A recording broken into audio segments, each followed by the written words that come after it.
प्रिय छात्रों, नमस्कार। आज हम हितोपदेश मित्र लाभ के आगे के अंश की ओर बढ़ रहे हैं।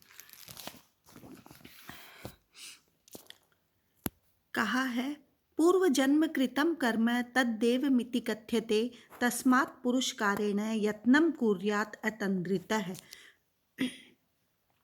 पूर्व जन्म कृतं कर्म, पूर्व जन्म में किया हुआ कर्म देवम इति भाग्य कहा जाता है।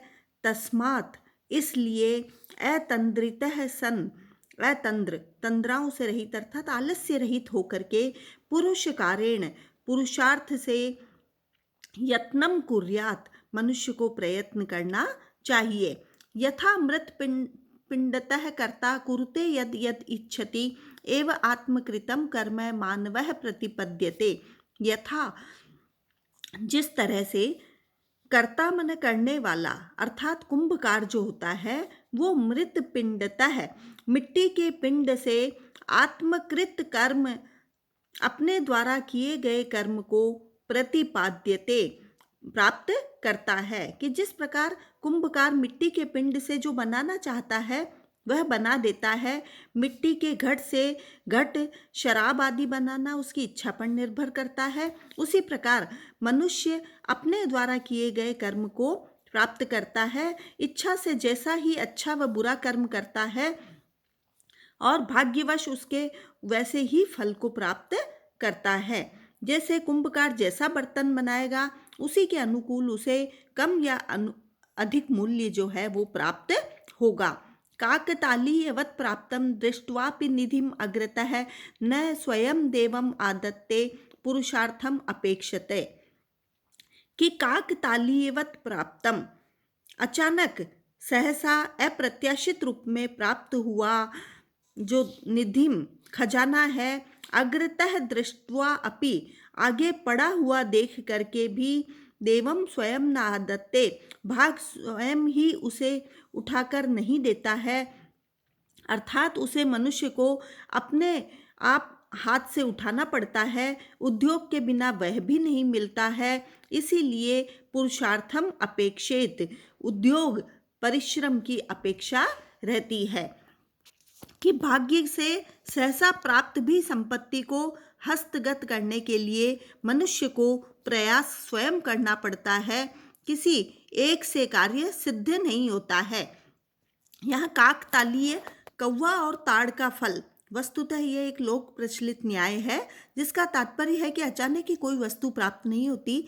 जैसे कोई व्यक्ति ताड़ के फल की आशा से वृक्ष के पास गया, उसी समय अचानक कोई कौवा ताड़ फल पर आकर बैठ गया और फल टूटकर गिर पड़ा और उस मनुष्य को अचानक प्राप्त हो गया। इसे काकतालीय न्याय भी कहा जाता है।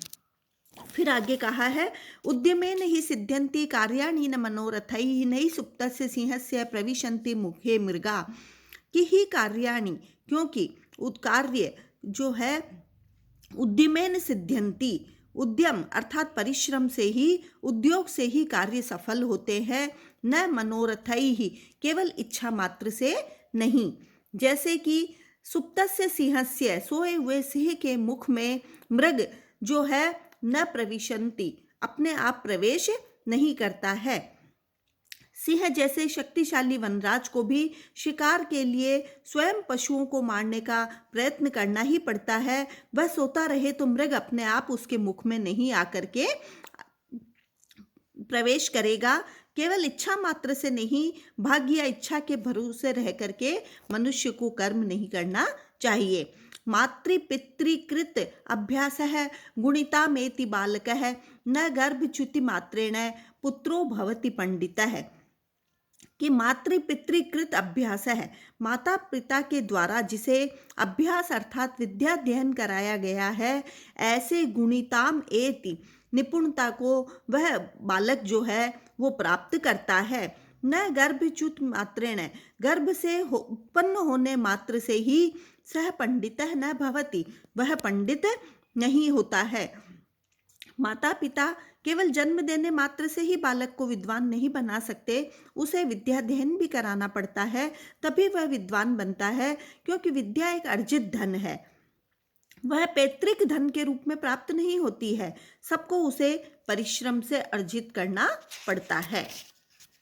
माता शत्रु पिता वेरी येन बालो न पाठितः न शोभते सभा मध्य हंस मध्य बको यथा, कि येन मन जिसने न पाठितः नहीं पढ़ाया है, ऐसे बालो न पाठितः है जिसने अपने बालक को नहीं पढ़ाया है, ऐसी माता शत्रु के समान है और पिता भी शत्रु होता है। ऐसा बालक सभा मध्य विद्वानों की सभा के मध्य में उसी प्रकार न शोभते सुशोभित नहीं होता है, जैसे हंस मध्य बको यथा हंसों के बीच में बगुला सुशोभित नहीं होता है।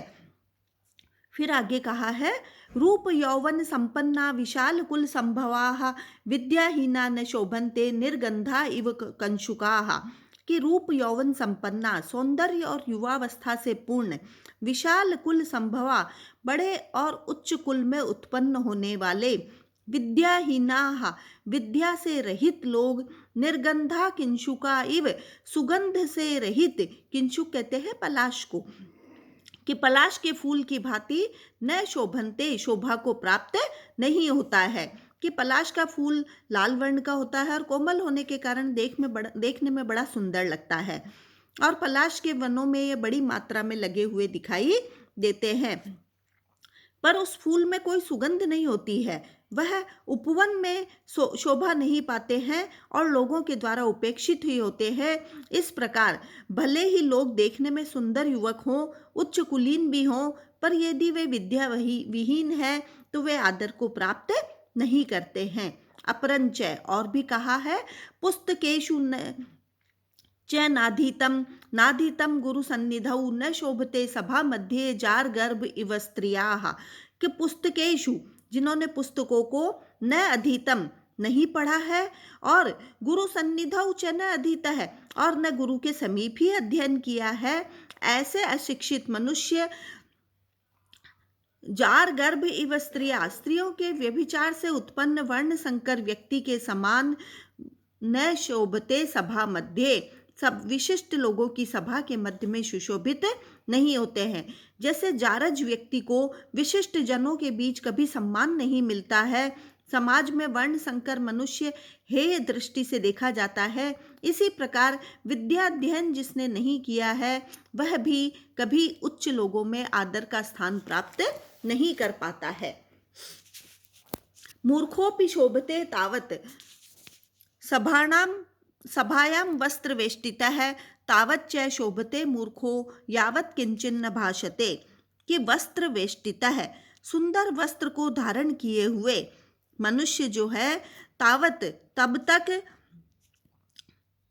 शोभते सुशोभित होता है, किंचित कुछ भी न, जब तक यावत किंचित न भाषते जब तक वह कुछ भी नहीं बोलता है, कि जो मूर्ख मनुष्य है वह केवल सभाओं के मध्य वस्त्र आदि को उच्च अच्छे वस्त्रों आदि को धारण करके तब तक ही सुशोभित होता है, यावत जब तक किंचित न भाषते कुछ भी वह नहीं बोलता है। मूर्ख सभा में तभी तक शोभा को प्राप्त करेगा जब तक वह कुछ नहीं बोलेगा, क्योंकि सज्जनों के बीच उचित बात कहने में वह असमर्थ होता है।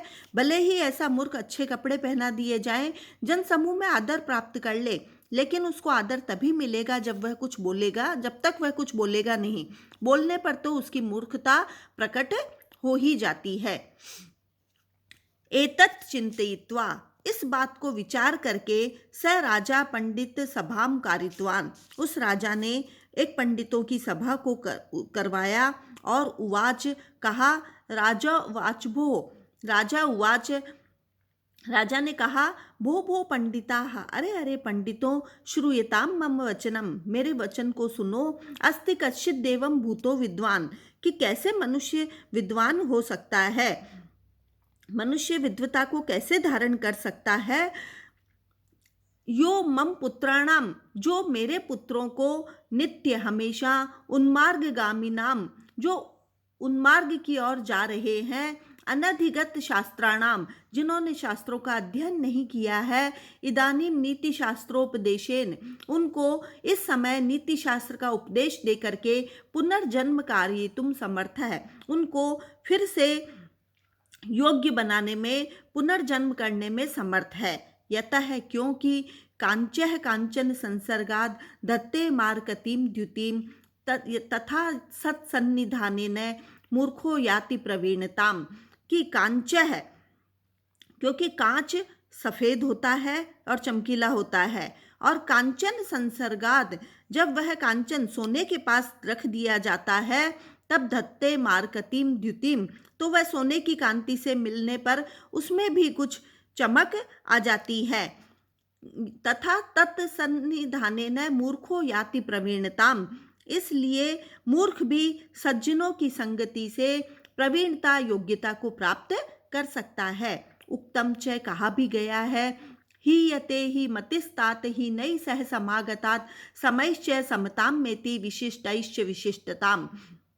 हीयते, निम्न लोगों की बुद्धि के साथ रह करके, हीनई ही सह समागताम, वह हीनता को प्राप्त होता है, कि जब व्यक्ति हीन व्यक्ति के साथ रहेगा तो उसकी बुद्धि भी वैसी ही हीनता को प्राप्त होगी। समैश्च समताम मेति, और अपने समान व्यक्तियों के साथ समता रखने पर विशिष्टैश्च विशिष्टताम, और विशिष्ट व्यक्ति के साथ रहने पर विशिष्टता ही प्राप्त होती है।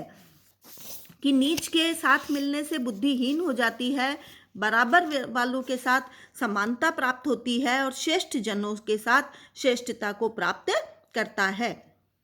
अत्रांतरे विष्णु शर्मा नाम महापंडितः सकल नीति शास्त्र तत्वज्ञः बृहस्पतिर इति अब्रवीत। अत्रांतरे, इसी बीच में, कि हे, साथ में जो है वो विष्णु शर्मा नामक महापंडित ने, जो सकल नीति शास्त्र तत्वज्ञ है, संपूर्ण नीति शास्त्र तत्वों को जानने वाला, और बृहस्पति ही इव, बृहस्पति के समान था, उसने उवाच, बोला कि हे देव, महाकुल संभूता एते राजपुत्राः, एते, ये राजकुमार उच्च कुल में उत्पन्न हुए हैं, तन्मया नीतिम ग्राहीतुम शक्यन्ते, अतः मेरे द्वारा इनको नीति की शिक्षा दी जा सकती है। यतः, क्योंकि न द्रव्ये निहिता काचित क्रिया फलवती भवेत्, न व्यापार शते नापि शुकवत पाठ्यते बकः, कि अद्रव्ये अर्थात कुपात्र या अनुचित स्थान पर, निहिता काचित क्रिया रखी गई कोई क्रिया जो है, फलवती न भवेत्, सफल नहीं होती है, व्यापार शतेनापि, सैकड़ों प्रयत्न करने पर भी, बकह बगुला, शुकवत तोते के समान, न पाठ्यते नहीं पढ़ सकता है, कि कुपात्र या योग्य पात्र के विषय में किया गया कोई भी प्रयत्न सफल नहीं हो सकता है। जैसे बगुले को कितना भी पढ़ाया जाए परंतु वह तोते के समान नहीं पढ़ सकता है। अतः आपके पुत्रों को उपदेश देने का कार्य, शिक्षा ग्रहण करने के वे योग्य हैं, इसलिए मैं उन्हें शिक्षा ग्रहण कराने के लिए तत्पर हूँ। अन्य उच्च और कहा है कि अस्मिंस्तु निर्गुणम गोत्रे न अपत्यम उपजायते आकरे पद्मरागाणाम जन्म काच मणे कुतः, कि अस्मिन्तु गोत्रे निर्गुणम अपत्यम, अस्मिन्तु इस वंश में, निर्गुणम गुणहीन, अपत्य संतान को नहीं, न उपजायते नहीं हो सकती है, पद्मरागाणाम आकरे, पद्मराग लाल रंग की मणि को की खान में, काच मणे है जन्म कुतः, कांच का जन्म कैसे हो सकता है, अर्थात आपके प्रशस्त वंश में निर्गुण संतान नहीं हो सकती है, जिस प्रकार पद्मराग की मणियों की खान से कांच उत्पन्न नहीं हो सकता है। अतः अहम षण्मासाभ्याम अंतरे तवत पुत्रान नीतिशास्त्र अभिज्ञान करिष्यामि। अतः इस कारण से षण्मासाभ्यंतरे 6 माह के भीतर ही भवत्रान पुत्रान, आपके पुत्रों को नीति शास्त्र अभिज्ञान, नीति शास्त्र को जानने वाले बनाने का प्रयास करिष्यामि, मैं करूँगा। राजा सविनयम पुनः उवाच, राजा ने फिर से कहा, कीटोपि सुमनः संगात आरोहति सताम शिरः अश्मापि याति देवत्वम महद्भिः सुप्रतिष्ठितः। कि जैसे कीड़ा जो है सुमन संगात फूल की संगति से सताम शिरः आरोहति सज्जनों के सिर पर चढ़ जाता है, वैसे ही अश्मा अपि पत्थर भी महद भी सुप्रतिष्ठित है, विद्वान पुरुषों के द्वारा मूर्ति के रूप में स्थापित होकर के देवत्वम याति, देवत्व के भाव को प्राप्त कर लेता है। अतः सत्संगति से मनुष्य उच्च स्थान प्राप्त कर सकता है। अन्यच्च और भी कहा है, यथा उदयगिरे द्रव्यम सन्निकर्षेण दीप्यते तथा तत् सत सन्निधानेन हीन वर्णोपि दिव्यते। यथा मन जिस प्रकार से उदयगिरी पर्वत के सन्निकर्षेण संपर्क से, सूर्य के तेज के संपर्क से द्रव्यम कोई भी वस्तु, औषधियाँ आदि दीप्यते प्रकाशित होती है, तथा उसी प्रकार से सज्जनों के संपर्क से सत्सन्निधानेन, सज्जनों के संपर्क संगति से हीन वर्ण है भी, छोटी जाति में उत्पन्न मनुष्य भी दीप्यते प्रकाशित आदृत होता है। तो यहाँ विष्णु शर्मा ने उस राजा के पुत्रों को विद्या अध्ययन करने का दायित्व जो है वो अपने ऊपर लिया है। कहा, अंत में कहा है, गुणा गुणज्ञेषु गुणा भवन्ति ते निर्गुणं प्राप्य भवन्ति दोषा आस्वाद्य तोया प्रवहन्ति नद्यः समुद्रमासाद्य भवन्त्यपेयाः। कि जिस प्रकार से गुणज्ञेषु गुणों को जानने वाले ऐसे गुणी व्यक्ति गुणाः गुणाः भवन्ति, वे गुणों के साथ रहने पर गुण जो है वहाँ गुण के रूप में होते हैं। ते निर्गुणम प्राप्य, और वे निर्गुणता को, गुणहीन व्यक्ति को प्राप्त करके भी दोषाः भवन्ति, दोष हो जाते हैं। जिस तरह से आस्वाद्य तोया प्रवहन्ति नद्यः, नदियाँ जो है जो आस्वाद्य स्वादिष्ट जल से युक्त होती है, वे प्रवहन्ति बहते हुए, समुद्रम आसाद्य, यदि समुद्र के पास जाकर के मिल जाती है तो अपेयाः भवन्ति, न पीने योग्य जल वाली हो जाती है। तो निर्गुण व्यक्ति के संपर्क से अच्छे भी गुण दोष बन जाते हैं, क्योंकि यह गुण का मूल्य नहीं समझता है। जैसे मीठे जल वाली भी नदियाँ जब खारे समुद्र में मिलती है तो उनका जल पीने योग्य नहीं होता है, ऐसा ही संगति का प्रभाव बतलाया गया है। अब इसके बाद से मित्र लाभ जो अंश है वो प्रारंभ होता है। इसमें छोटी छोटी कथाओं के माध्यम से उपदेश दिया गया है। धन्यवाद।